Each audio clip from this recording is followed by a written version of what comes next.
When Cassie Nunez became lead pastor of Salem United Methodist Church in 2021, she inherited a church in a low-income part of Baltimore. The limited financial resources in the neighborhood forced the church to think a little differently about funding its ministry. We needed to do a lot more fundraising and be more creative with what we did have, Nunez recalled. I started getting to know community organizations, and the church started to become more of a community center. One of the community leaders Nunez met was Angelo Solera.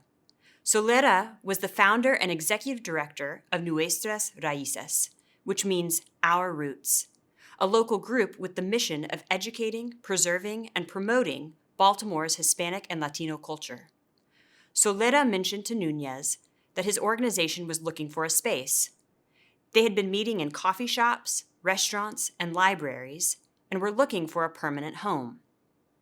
It just so happened that Salem had an old parsonage next to the church, a home for the pastor, if it were livable. But it wasn't. Its problems included walls that leaked when it rained, a non-functional basement, and lights and windows in disrepair. We could use the parsonage for other things, but it would have been very expensive to fix up, Nunez recalled. Nunez mentioned the parsonage to Solera, and for 3 years, Nuestras Raíces took over the old parsonage rent-free. They were even able to fix it up with a $45,000 loan from a local foundation. Nuestras Raíces transformed the parsonage into Casa de la Cultura, which means House of Culture. Solera said that Casa de la Cultura is central to Nuestras Raíces' mission. In the parsonage, they've hosted art exhibits, theater and dance productions, art and craft workshops, and guitar classes, all representing Hispanic and Latino culture in some way. Casa de la Cultura is the first and only Latino educational and cultural empowerment center in the state of Maryland, he said. Our community is comprised of people from 25 different nations. When they come to the United States, they're very detached from their home country. When they try to adjust to American culture, they often lose their own culture.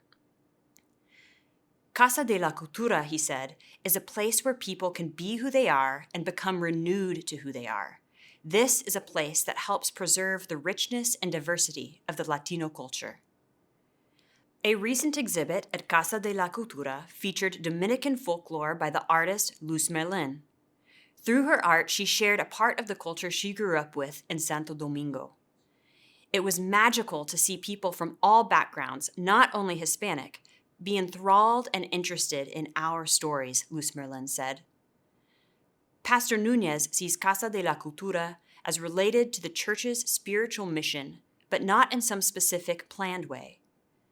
Salem has become a gathering place for the community, and not just people who come to church on Sunday morning, she said. Our mission is to be a spark for the community.